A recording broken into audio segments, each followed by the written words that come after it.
presented by Anani Music.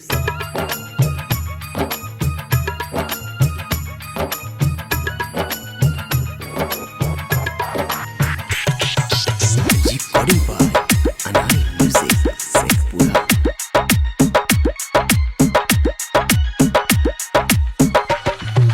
Ghazali गे तोरा कितना माना हलिए नेहावा गे तोरा कितना माना हलिए पिया के बोलो रो चढ़नी बहुते रोवा हलिए सिखावा गे तोरा कितना माना हलिए पूजावा गे तोरा कितना माना हलिए सिखावा गे तोरा कितना माना हलिए Presented by Anani Music, Shekhpura.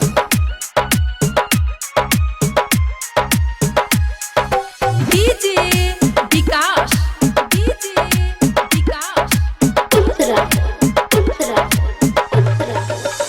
बाते बाते में रोजो गुस्सा दिलावहनी गुस्सा दिला के और प्यार बढ़ावहनी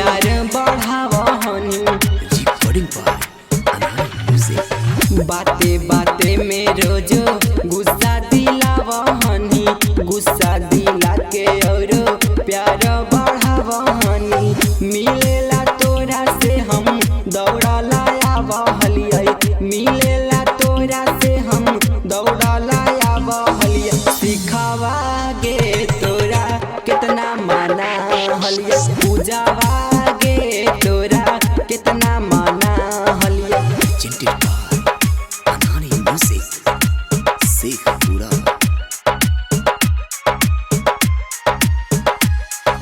DJ विकास